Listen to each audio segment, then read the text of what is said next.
আমাদের বিচার বিভাগ সংস্কার কমিশন আমাদের সিভিল প্রসিডিওর কোডে কিছু কিছু পরিবর্তন আনবার জন্য সুপারিশ করেছিলেন। তারই আলোকে আমরা সেই ব্রিটিশ সরকারের সময় প্রণীত সিপিসির কিছু কিছু সংশোধন আজকে নীতিগতভাবে অনুমোদন করতে পেরেছি। আপনারা জানেন যে বাংলাদেশে একটা কথা আছে যে কারোর সাথে শত্রুতা করতে গেলে একটা ল্যান্ড মামলা জুড়ে দাও, তাহলে 3 জেনারেশনে সেই মামলা আর শেষ হবে না।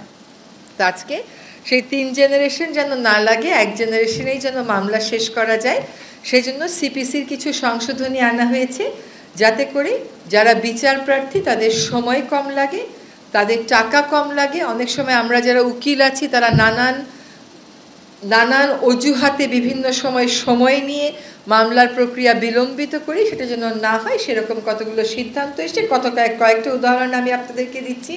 যেমন আগে যেটা হতো যে একটা মামলার রায় হয়ে যাওয়ার পরেও আবার জারি মোকদ্দমা করতে হতো ওই মামলার রায় বাস্তবায়নের জন্য।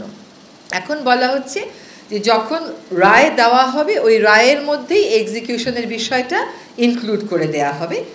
আবার ওই যে বিভিন্ন সময় নেওয়ার কথা বলা হতো যে উকিলরা দাঁড়িয়ে সময় নেবে, এখানে বলে দেয়া হয়েছে যে সর্বোচ্চ কয়বার সময় নেওয়া যাবে। আবার লিস্টে ফুল হিয়ারিংয়ের জন্য কয়টা মামলা সর্বোচ্চ নেওয়া যাবে, আর পার্শিয়াল হিয়ারিং হয়ে আছে পার্ট থার্ড ম্যাটার, এরকম কয়টা লিস্টে সর্বোচ্চ ইনক্লুড করা যাবে। বিচার প্রক্রিয়াটা আমাদের অনেকাংশেই এখনও সেকেলে রয়ে গেছে।